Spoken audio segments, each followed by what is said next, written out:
Here we are driving into Silverton, New South Wales. 30 odd k's out of Broken Hill, heading back towards Mundy.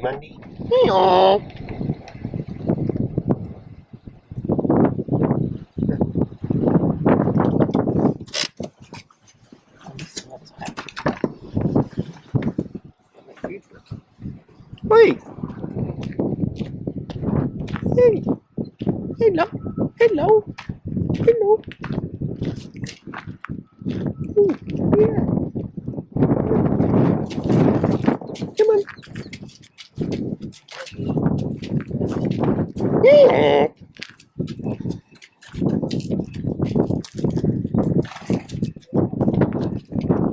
They're just cruising around the main street. Hey. Should have put some carrots out. Hey.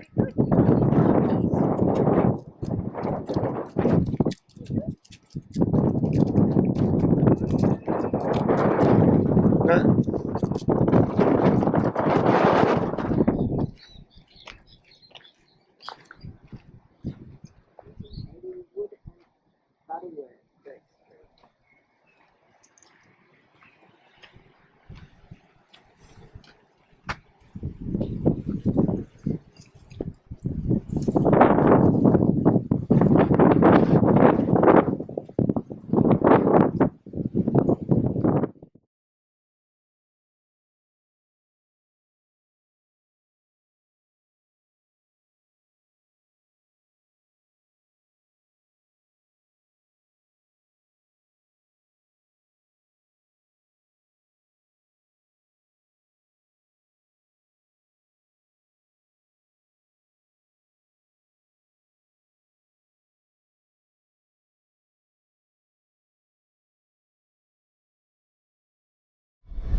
Hello, Jack.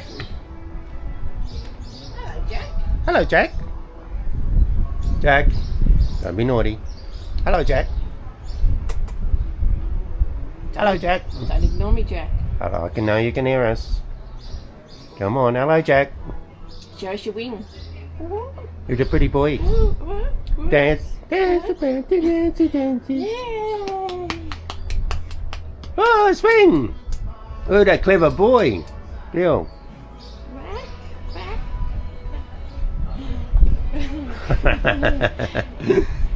Oh, you're clever. You're very clever, Jack. What's that? Hello. Swing. Whee. Whee. Go, Jack. Go, Jack. Go, Jack.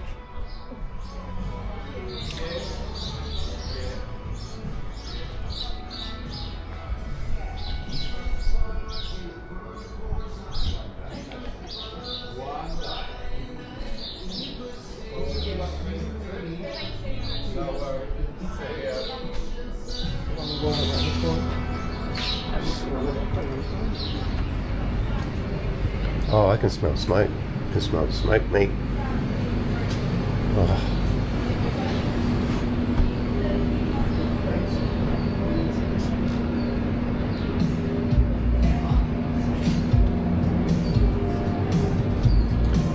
the Mad Max stuff, does he?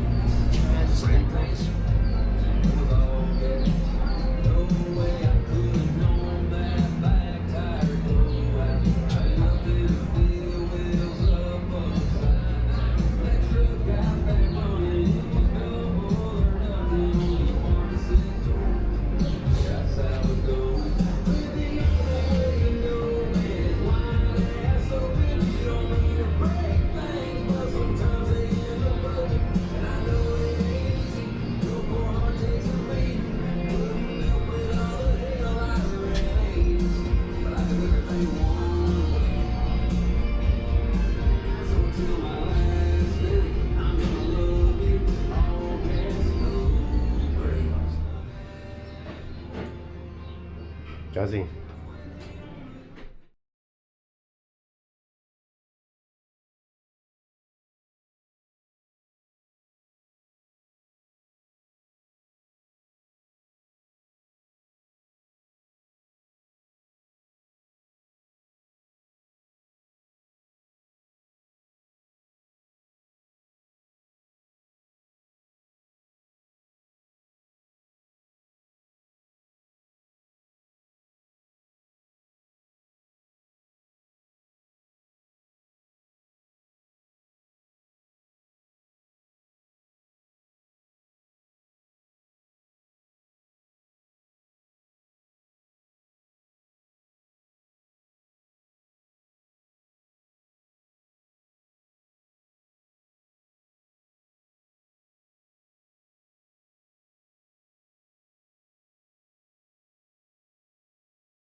home straight. It's Jerry Runter. Jerry Runter's in the way. He's beaten by 8 lengths.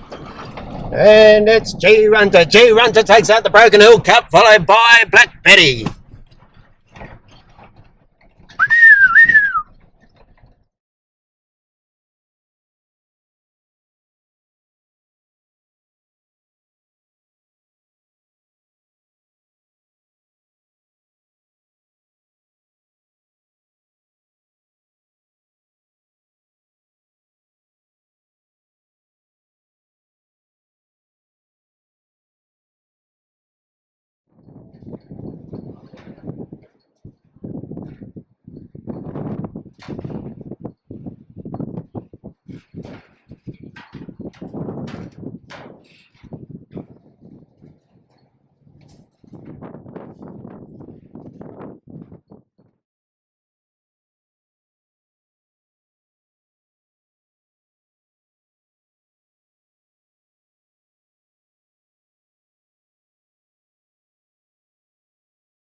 About 8 minutes out from White Cliffs.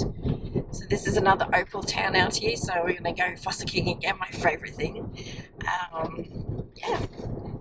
So same as pretty much the other places when we go into town. A lot of nothingness before we get here.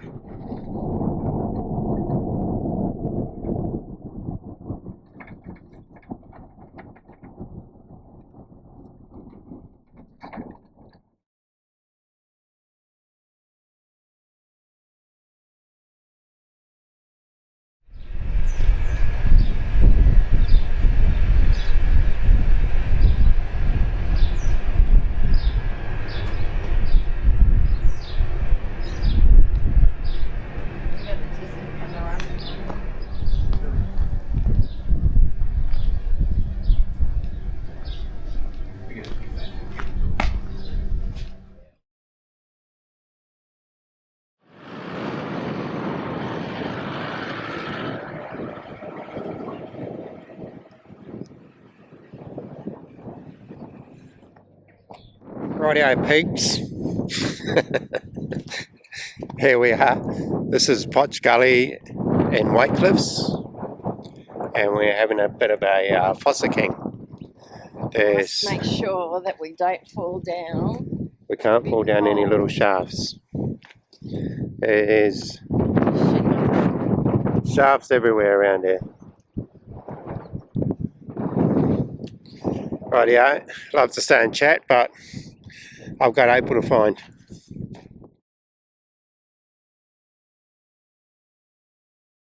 Sort of goes into the clay and it helps my clay stay a little bit tight. We'll just squeeze a couple more up in around here, just so I can see the guys at the back. Just keep them through a little bit. So right beside me here is another big fault line that's running through the area, and this has been the main one that I've been tracking in and out of all the way down the hill. And this area just here was one of the huge strikes of the mine back in 2017. And early in the year, I found some really nice little pineapples here in the middle, and I turned and dug elsewhere, and I contacted a very wealthy customer in America to come on over and dig these out, as they would have bought everything they found, except for the big hurricane. They couldn't make it that year. So with me tours like this at the end of the year, I come and dug the patch. That little piece of dirt, I take the top off. That strip of ground through the whole mine gets dug with a screwdriver. That's what slows it all down. So on this day at the end of the year, I've got about 4 people down here. I know these guys are in for a bit of a treat. Turn and dig in here and we pop out a $40,000 piece. On the second day, there's about 12 people down here, get a $50,000 piece.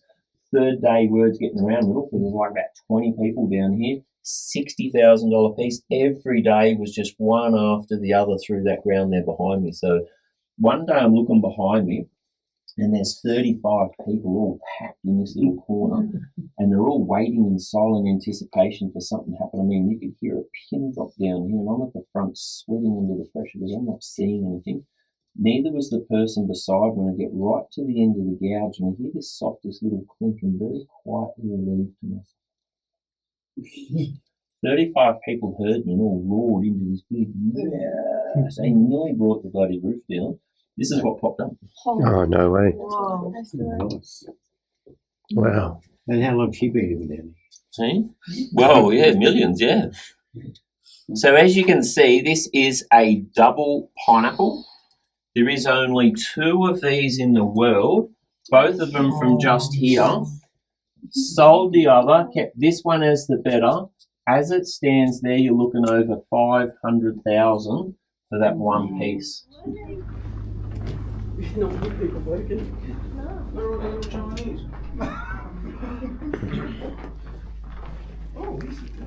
So keep coming in a bit. Back and see. So for those who are a little bit concerned about coming down on the express there before, on the wall of this shaft, this is an old timer's shaft just here, you can see them little holes there running up the side. Yeah, so there's another set on the other side. That is the foothold of how those miners got in and out of the ground back then. So as they turned up here with all their possessions in a wheelbarrow, a ladder's not amongst them, it was not amongst them, so that's how they overcome the problem with the little footholes. From 1889 to today, we still have a 0 mining fatality in this town. It's very different. So we're a claystone-based environment here. So the miners back then were digging a lot of tunnels and leaving a lot of pillars. I mean, there's a lot of areas where they really dug it out, but it's very stable ground. This is why we can build our homes in it. As we know, sandstone is very layered. And then over there where you get 2 vertical joints running down through the sandstone, and if the miner digs under both of them, that piece will fall out and you've got to collapse. So they taught the people over there how to, for proper ground support, prop the ground. A well propped claim in Lightning Ridge will have a timber prop every 3 feet. So 2,500 props per 50 metre square claim, which is quite a lot. Diesel loader is why you can shift the dirt pretty quick, and you'll just throw a load there into the bucket, pull the rope, it just goes and does its thing, empties in the truck. But it doesn't actually come back as fast as before. That was just a little bit for effect. Really? So yeah. So you guys over this side, just a little bit of point to be aware of.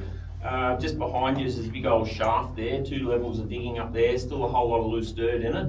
Now, the vibration of the digging might actually dislodge a whole lot of that dirt. If it all comes flooding out, it is going to take out probably, the 4 of yous or whatever is just there. So you want to just push yourself up into that corner. If you hear the dirt moving, just go to that corner. That's all I was trying to say. All right, so where others use the electric jackhammer to work with, I like to use this big fella. It makes life a little bit more commercial, a little bit more easy. So we're going to have a little dig now, just to give you a bit of an idea of what we're looking for. So this is actually my work environment. I keep it all nice and quiet like this so I can listen for me opals. But like I said, I can hear that opal snap and crack from up there. So we keep it all nice and quiet. Now, pineapple level is right there at the tip of my teeth, just there, down to the tip of the teeth just there. So that's the piece of dirt that I'm looking at, and largely we just do a little overcut over the top. Just a little bit of tight ground just there. Just coming down to the top of the level. Being careful not to dig the level itself, because we don't want to hit it with the digger. You don't want to hit it with the machine. So basically, top of the level is just there. You can see I've just come down to the top. That's where the ice was sitting. Pineapple level is just below here. So I'm just marking out the bottom. There's no need to dig any deeper than this little line that I'm just scratching in down here. It's a little bit crispy just there. There it is there.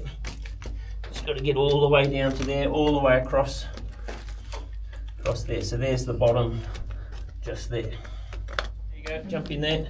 How do you do it? Just dig in there. You're looking for a ball of glass the size of an orange. You can get sort of stuck into it a bit. We can knock a point off. Yeah, jump in there.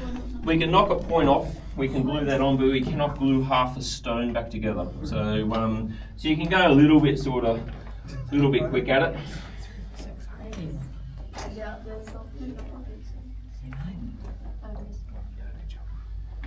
if you're taking pictures of them at the front, just be very careful where you post them, because when we're in America, we are still trying to promote that our Australian opal is very ethically mined. 14 and 10 box photos, fine. See how it's done. Give me that. Here we go. Clear half a beer in a second. There's just a little bit of a technique, and it's just a bit more like that. Going sideways there.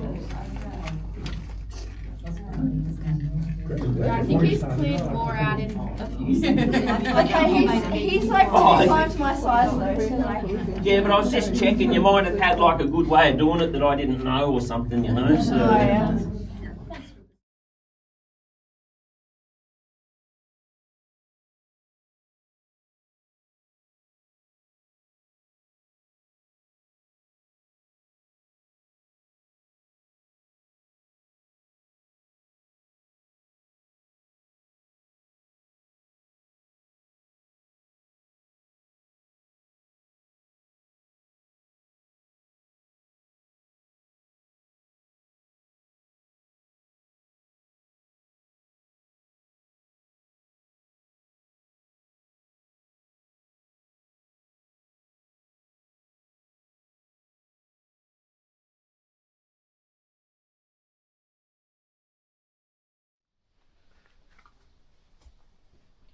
So if we use this now, it will work, but that's just charge? Oh, we'll go. Work, yeah, and it's brand new. So what I just say to people, the batteries are charged when they put it all together, but I'd still go and top it right up before you actually get out. They tell me batteries have a memory or something in them these days, so if you charge it right up to full.